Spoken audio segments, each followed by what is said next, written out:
108 દિવસ જે મેં નહીં પણ સમગ્ર ખેડૂતે જે 108 દિવસ જેલમાં ભોગવ્યા એવું જ કહેવાય. પણ મને ખ્યાલ નહોતો કે એ જે ચૂસનારા હતા એ ક્યાંક ને ક્યાંક સરકારમાં બેઠા છે અને એ લોકો બહાર રહી ગયા અને સરકાર સીધી અમારી સામે આવી ગઈ. ત્યારે અમને ખબર પડી કે અમારી લડત છે એ આ વેપારી નહીં પણ ક્યાંક ને ક્યાંક સામે સીધી સરકાર આવી ગઈ. કારણ કે સરકાર એની હતી, સરકાર પાસેથી કદાચ ફંડ લેતા હશે એના કારણે. નહીંતર તો તમે સમજો, જે લોકો અન્યાય માટે પોતાના અન્યાયની માંગણી માટે ગયા હતા એની જગ્યાએ જે લોકોને અન્યાય માટે જે લડતા હતા એની સામે કેસ થયો. અને જે તમે ને હું બધા જાણીએ છીએ, જગ જાહેર છે કે કડદાનો મોટો આખો વિડીયો હતો.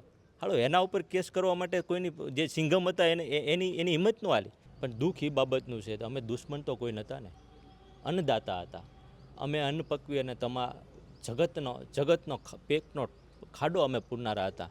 હવે આના સામે આની સાથે આવી યાતનાઓ થાય ત્યારે દુઃખ તો થાય જ નહીં. અને દુઃખ પાછું એવું કે સામે જોઈ અને ખેડૂતને કેમ આતંકવાદી હોય એમ એની સાથે ટ્રીટ કરવામાં આવ્યા. ખેડૂત સાથે એટલી બર્બરતા કરવામાં આવી. એને જે પ્રાથમિક સુવિધા મેં તમને કીધું ને હમણાં કે પોતાની જે યુરિન જેવી જે વાત હોય ને એના માટે પણ 4-4 કલાક વેઇટ કરાવવામાં આવે. એને જે જમવાની તો વાત અલગ રહે, પાણી પણ ટાઈમે નહોતા આપતા. આનેથી વધારે કમનસીબી હું માનું, અમે અમારી યાતના ભૂલતા પણ ખેડૂતની જે દર્દ હતી ને એ અમારા દિલમાં આજે પણ છે. તમે જે 80 કહો છો ને, 300 ખેડૂતને પૂરવામાં આવ્યા હતા. 300 ખેડૂત ઉપર બર્બરતાથી લાઠીચાર્જ કરવામાં આવ્યો હતો. કોકના હાથ ભાંગવામાં આવ્યા હતા, કોકને ફ્રેક્ચર કરવામાં આવ્યા હતા, કોકને ટ્રેચર હતા. ને એક ખેડૂતના કદાચ તમે એ વખતે જો કપડાં કાઢીને સાથો જોયા હોત ને તો એક ખેડૂત ઉપર તમને આ ભાજપના નિશાન દેખાત. બોટાદ કડદાકાંડ બાદ જે નેતાઓ આપના હતા, ખેડૂતો હતા, કેટલાક જે જેલમાં હતા, આજે જેલમાંથી રમેશભાઈ મેર, પ્રવીણ રામ, રાજુ કરપડા સહિતના નેતાઓ પણ બહાર આવ્યા છે.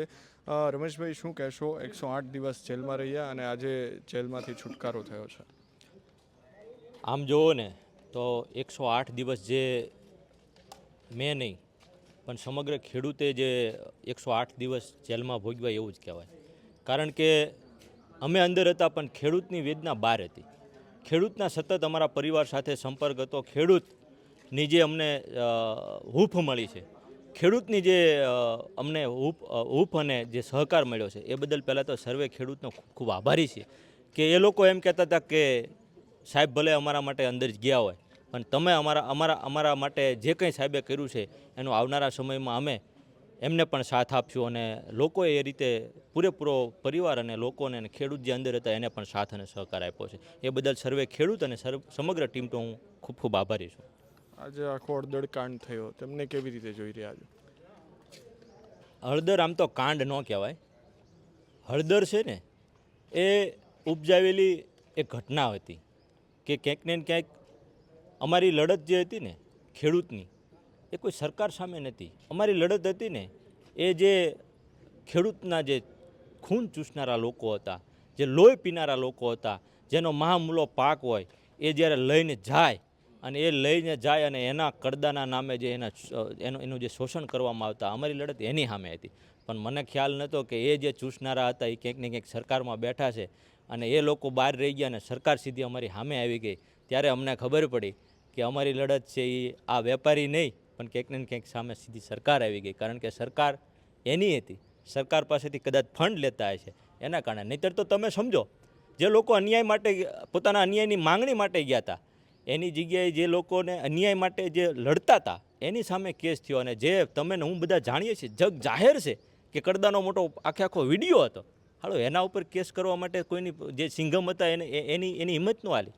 પણ જ્યારે મારો ખેડૂત, મારો નાનો એવો ખેડૂત જે રાતને દિવસ મહેનત કરી અને પોતાનું અન્યાય માટે લડવા ગયો, એના ઉપર કેસ કરવામાં આવ્યો, એના ઉપર દર્દદાથી આમ ન વર્ણવી શકાય એવી ઘટનાથી એ લોકો ઉપર જે લાઠીચાર્જ કરવામાં આવ્યો, આનેથી કમનસીબી આ દેશમાં અને આ ગુજરાતમાં કાંઈ ન હોય. ખેડૂત ક્યાંક ને ક્યાંક કહેતા હોય કે ભાઈ ખેડૂતની સરકાર છે, પણ હું માનતો નથી ખેડૂતની સરકાર છે, આ તો ઉદ્યોગપતિની સરકાર છે. 80 જેટલા ખેડૂતો જે છે તે અલગ અલગ જેલમાં હતા અને તમે પણ 108 દિવસ રહીને આવ્યા. રાજુ કરપડા પણ આજે, પ્રવીણ રામ પણ બહાર આવ્યા. જેલની અંદર કેવી યાતનાઓ?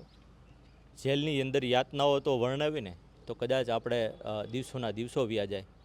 જેલ હું ને તમે બધા જાણીએ છીએ કે દુશ્મનને પણ જેલ ન આપે. પણ દુઃખ એ બાબતનું છે, અમે દુશ્મન તો કોઈ નહોતા ને, અન્નદાતા હતા. અમે અન્ન પકવી અને જગતનો પેટનો ખાડો અમે પૂરનારા હતા. હવે આના સામે આની સાથે આવી યાતનાઓ થાય ત્યારે દુઃખ તો થાય જ નહીં. અને દુઃખ પાછું એવું કે સામે જોઈ અને ખેડૂતને કેમ આતંકવાદી હોય એમ એની સાથે ટ્રીટ કરવામાં આવ્યા, ખેડૂત સાથે એટલી બર્બરતા કરવામાં આવી. એને જે પ્રાથમિક સુવિધા મેં તમને કીધું ને હમણાં કે પોતાની જે યુરિન જેવી જે વાત હોય ને એના માટે પણ 4-4 કલાક વેઇટ કરાવવામાં આવે. એને જે જમવાની તો વાત અલગ રહે, પાણી પણ ટાઈમે નહોતા આપતા. આનેથી વધારે કમનસીબી હું માનું, અમે અમારી યાતના ભૂલતા પણ ખેડૂતની જે દર્દ હતી ને એ અમારા દિલમાં આજે પણ છે. કદાચ મારા ઉપર હજી આનેથી પણ વધારે યાતના કરે ને તો હું સહી લેવા તૈયાર છું, પણ જ્યારે મારા ખેડૂત ઉપર જ્યારે આ યાતના થતી ને ત્યારે મારું દિલ છે ને એ દર્દ થતું હતું. અને એ દર્દના કારણે મેં અધિકારીને ઝાટકીને કીધું હતું. ત્યારે અધિકારીએ મને પણ એવી રીતે એ અલગ જગ્યાએ મેકવાની, અલગ જગ્યાએ રાખવાની કોશિશ કરી, કારણ કે નેતાગીરી કરીને કાંઈ ઓલું કરે એટલા માટે. પણ છતાં મારો ખેડૂત છે એ નીડર રહ્યો. તમે જે 80 કહો છો ને, 300 ખેડૂતને પૂરવામાં આવ્યા હતા. 300 ખેડૂત ઉપર બર્બરતાથી લાઠીચાર્જ કરવામાં આવ્યો હતો. કોકના હાથ ભાંગવામાં આવ્યા હતા, કોકને ફ્રેક્ચર કરવામાં આવ્યા હતા, કોકને ટ્રેચર હતા. ને એક ખેડૂતના કદાચ તમે એ વખતે જો કપડાં કાઢીને સાથોડ જોયા હોત ને તો એક ખેડૂત ઉપર તમને આ ભાજપના નિશાન દેખાત. એ પરિસ્થિતિ. આવનાર દિવસોમાં ખેડૂત માટેની લડાઈ હવે કેવી રહેશે? આવનારા સમયમાં નહીં, પણ આખી જિંદગી જે હું ખેડૂતનો દીકરો છું, ખેડૂતના ઘરે જન્મ લીધો છે, જ્યાં સુધી મરીશ ત્યાં સુધી ખેડૂતો માટે લડતો રહીશ.